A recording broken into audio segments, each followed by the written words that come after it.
important part of our life is going to school, getting education. And more children enter school every year. We begin to think that it is normal for all children to go to school, isn't it? Today it is difficult for us to imagine that school and learning could be seen as out of bounds or appropriate for some children. Everybody has the same chance to go to the school and get one's education. It is not about only the girls can go or the boys can go only, or it is not about the caste, only the higher caste people would be going.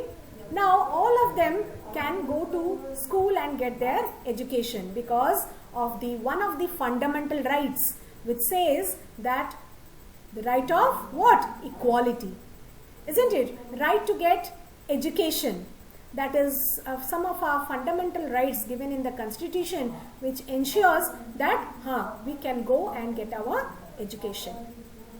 So in the 19th century, many ideas about education and learning emerged. Some schools became more common and communities had never learned reading and writing started sending their children to school, like the lower caste people. Okay, but there was a lot of opposition to educate the girls even then. So many women and men made efforts to open schools for girls. Like we know reformers like Ishwar Chandra Vidyasagar. Have you heard his name? Or Raja Ram Mohan Roy. They were the people, reformers, who had done a lot for the changes in the life of the women. So let's see the experience of Rashundari Devi, who was born in West Bengal in some 200 years ago. And at the age of 60, she wrote her autobiography in Bangla. And the book's name was Amar Jibon. Amar Jibon means the life about me. Autobiography, what do you mean by autobiography? One's own life, isn't it? Experiences. So it was written by an Indian woman. First known autobiography by an Indian woman. So Rashundari Devi was actually a housewife from a very rich landlord's family. And earlier it was believed that women, if she learned to read and write, she would bring bad luck to her family, or she would become a widow, which was a miserable life for the girls to lead a widow life. So she taught herself how to read and write in secret. She did not go to any school. She got the books, she sat in the kitchen room and she started learning. And that too after her marriage. I would start working at dawn. Dawn means early morning. She would do her work. I would still be at it until well beyond midnight.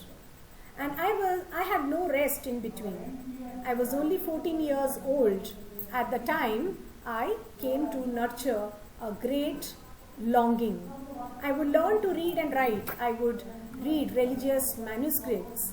I was unlucky in those days that women were not educated. So she was from the day that when women were not getting education.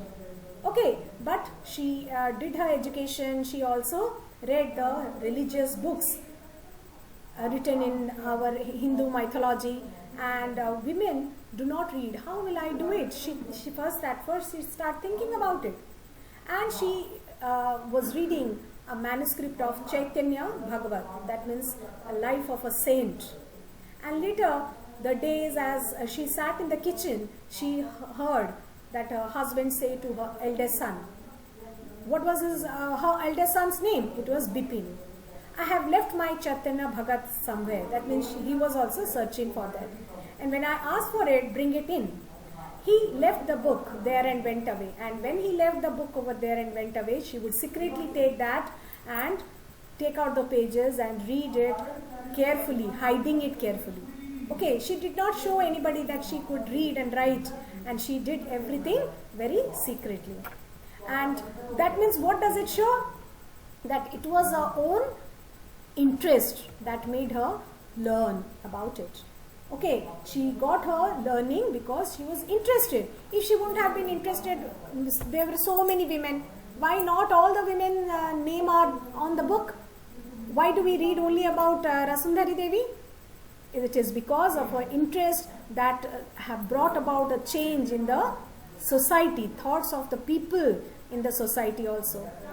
Through her writing, she also gave an world an opportunity to read about women's life in those days. That means she had depicted not only her life, but other women's life in those days, how they were leading their life, how was their life at that time. There were days when she did not have a moment rest, no time even to sit down and eat, because she was doing the household works, as well as along with that she was doing her education. So what is now? Nowadays we see that both boys and girls are attending the school in large number. Isn't it? In our school also we are seeing both boys and girls coming together, sitting together, discussing, and girls are also performing good in the education field. So India had a census every 10 years. Census means taking the population, whole population of the country, gathering the data, that is called census. And every year, 10 years it is done. It also gathers detailed information about people living in India. What information does it take? You would have seen people coming to your house, government officials, taking down your names, at what is your age, what you are doing, what your parents are doing. They all take such information, and this information is called data collection or information, which the government takes to keep a record of how many girls are going to school, at what age she is into school, or she has left the school. So these informations are taken. What are taken? Their age, their schooling, and what work they do, and such all matters are taken as information. And it is used to measure many things, like number of literate people. Literate means how many of them are getting education. What is the ratio of men and women? Ratio means for every 1,000 men, how many women alive are there? How many live women are there? So according to 1961 census, it was seen that 40% of all boys and men were literate. So 40% were are literate, and in comparison to that, only 15% of the girls and women were literate. So the ratio of the literacy is very vast. The difference is very vast. 15 is to what? Man is 40 and women are only 15%.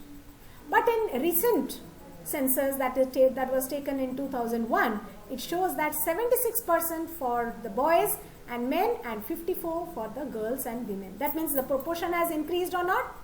The proportion for boys and men who are able to read, have at least the some amount of schooling has increased, both for men as well as for women and girls. So, but as we can see, the percentage still male is still higher than the female group, and the group has not gone away. Am I audible? Am I clear? Yes. So here's a table which shows the percentage of girls and boys who leave school. See. So primary, elementary and secondary. Elementary means the stage you are into, that is the elementary schooling. Okay. And we see that total primary 31, elementary 52, secondary 63. 9 22 students.